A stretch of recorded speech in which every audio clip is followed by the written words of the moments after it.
De acordo com a notícia publicada pelo site Alameda Jazeera, em 19 de janeiro de 2026, o presidente dos Estados Unidos, Donald Trump, convidou o presidente russo, Vladimir Putin, para integrar um Board of Peace, Conselho de Paz. Este grupo, presidido pelo próprio Trump, tem como mandato declarado resolver conflitos globais e supervisionar a governação e reconstrução na faixa de Gaza. O convite, tornado público na segunda-feira, que antecedeu a publicação, surge num contexto em que a guerra da Rússia na Ucrânia, iniciada em fevereiro de 2022, prossegue sem um acordo de paz à vista. Trump, que há um ano afirmou que acabaria com esse conflito em 24 horas após assumir o cargo, estendeu o convite mesmo com as hostilidades em curso. O porta-voz do Kremlin, Dmitry Peskov, confirmou o recebimento do convite e afirmou que a Rússia procura esclarecer todos os nuances com Washington, sem revelar se Putin aceitará. O Board of Peace é a estrutura destinada a implementar o plano de 20 pontos de Trump para encerrar a guerra de Israel em Gaza, que já dura mais de 2 anos. Além de Putin, outros líderes, como o presidente bielorrusso Alexander Lukashenko, aliado de Moscovo, também foram convidados. O grupo é estruturado em 3 níveis, com representantes dos Estados Unidos, Europa e países árabes. A notícia aponta que, desde o início da guerra na Ucrânia e do conflito em Gaza, Putin distanciou-se de Israel, aprofundando laços com o Irão e Estados Árabes do Golfo. O Kremlin tem criticado publicamente a ofensiva israelita, com Putin a referir-se a uma catástrofe humanitária em Gaza em maio. Anteriormente, em outubro, Putin já havia elogiado os esforços de Trump para resolver crises complexas, considerando que um sucesso no Médio Oriente seria um evento histórico.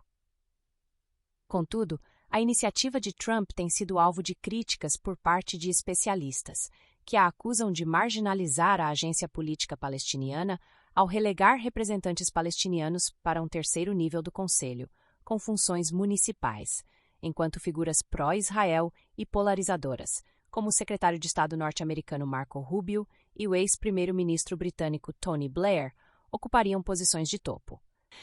Os críticos veem o modelo como um potencial projeto neocolonial e comercial. O que estamos testemunhando é mais do que uma simples manchete sobre diplomacia internacional. É um espelho grotesco e distorcido da completa inversão de valores que tomou conta da política externa americana sob o atual establishment. Enquanto o cidadão americano médio, aquele que trabalha duro, paga seus impostos e se preocupa com a segurança de sua família e a solidez de sua comunidade, luta contra uma inflação descontrolada e uma crise de fronteiras que é nada menos que uma invasão consentida, a Casa Branca dedica seu tempo e o dinheiro dos contribuintes à construção de um clube globalista de paz que inclui ditadores e adversários geopolíticos declarados. A ideia de convidar Vladimir Putin, um homem cujo regime é responsável pela agressão brutal contra um vizinho soberano, a se sentar em um conselho de paz para Gaza, é um nível de absurdo que só poderia ser concebido nos salões desconectados da elite de Washington. Não é sobre paz, é sobre teatro. É sobre a obsessão do establishment em buscar validação e construir um consenso internacional fajuto. Não importa quem precise ser abraçado, não importa quais princípios precisem ser sacrificados no altar do realismo hipócrita. Pergunte a si mesmo, quando foi a última vez que a paz genuína, a paz que brota da força, da soberania e de acordos claros entre nações, foi alcançada por um comitê burocrático chefiado por políticos aposentados e globalistas? A resposta é nunca. A narrativa que a mídia mainstream, como a Al Jazeera neste caso, tenta vender é a de um Trump pacificador, buscando figuras mundiais para resolver crises. Mas vamos desembalar isso com o ceticismo que merece.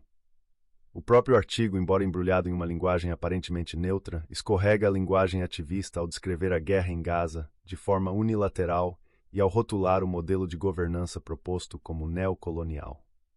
Esta é a mesma mídia que, quando um presidente conservador tenta exercer liderança americana forte e unilateral, o acusa de belicismo. Mas quando ele se engaja em um exercício de construção de consenso que inclui inimigos da América, a crítica vem do flanco oposto, chamando-o de ingênuo ou cúmplice. Eles não querem uma política externa bem-sucedida, querem uma narrativa que sempre coloque a América, especialmente uma América assertiva, na posição de vilã.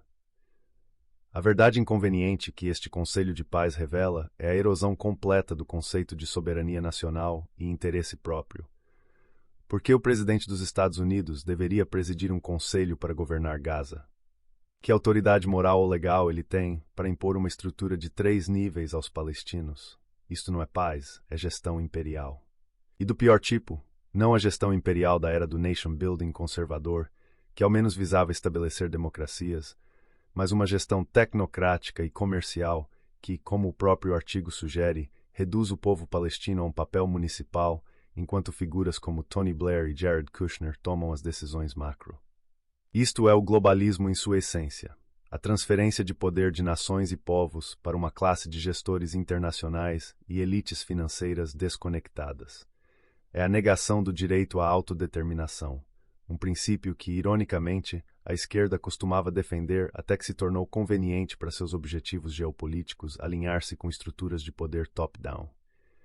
E então temos Putin. A mera sugestão de que a Rússia, sob o comando de um homem que esmaga a liberdade, envenena dissidentes e invade países soberanos, tem algo a contribuir para a paz no Oriente Médio é um insulto à inteligência e aos valores de qualquer pessoa decente.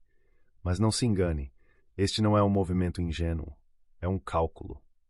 É o reflexo de uma visão de mundo que vê os Estados Unidos não como uma nação excepcional com valores a defender, mas como um ator a mais em um tabuleiro de xadrez global, onde ditadores e democratas são peças equivalentes.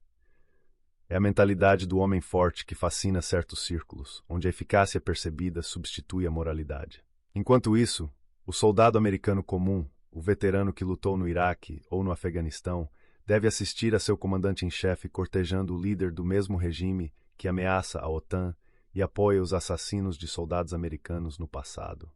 As implicações para os valores conservadores são profundamente alarmantes. Primeiro, ataca o princípio da soberania, tanto a dos Estados Unidos, ao nos envolvermos em uma empreitada de governança global, que drena recursos e foco de nossos problemas domésticos, quanto a de outras nações, ao impormos uma solução de cima para baixo. Segundo, corrói a clareza moral.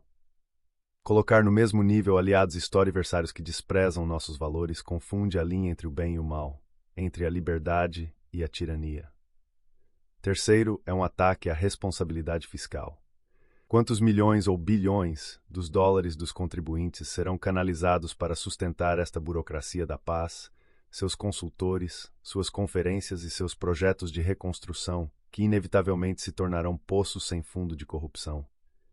Cultural e politicamente, este movimento é um sintoma da doença do gerencialismo global. Acredita-se que todos os problemas, até mesmo conflitos religiosos e territoriais milenares, podem ser resolvidos com a estrutura corporativa certa, o board adequado e um punhado de acordos comerciais. É uma visão de mundo desprovida de alma, que vê os povos não como nações com culturas, histórias e direitos, mas como stakeholders a serem administrados. É a antítese do conservadorismo, que valoriza as instituições orgânicas, a lealdade local e a importância da cultura e da fé. Para onde isso nos leva? Os desdobramentos futuros são previsíveis. Este conselho se tornará mais uma instituição globalista ineficaz e cara, um fórum para discursos vazios enquanto a situação no terreno permanece instável. Ele servirá para legitimar regimes autoritários, dando a Putin e outros um selo de respeitabilidade internacional que eles não merecem. E mais perigosamente, ele continuará a desviar a atenção e os recursos dos Estados Unidos de suas verdadeiras prioridades: proteger suas próprias fronteiras, revigorar sua economia industrial e reafirmar sua soberania em um mundo cada vez mais hostil. Portanto, concluo com um chamado à reflexão para todos os patriotas e conservadores. Quando você vir notícias sobre esses grandiosos esquemas internacionais, pergunte-se: isso torna a América mais forte, mais soberana ou mais próspera? Isso defende nossos valores ou os dilui em um consenso insosso? Isso ajuda o cidadão comum de Ohio ou do Texas, ou serve principalmente aos interesses de diplomatas, consultores e corporações globais? A verdade é que a paz real não vem de conselhos, vem da força respeitada, de alianças claras baseadas em valores compartilhados e do foco resoluto no interesse nacional. Tudo o resto é teatro para as elites, pago com o suor e o sacrifício do povo americano. É hora de rejeitarmos este espetáculo e exigirmos uma política externa que coloque a América e o cidadão americano em primeiro lugar. Sempre.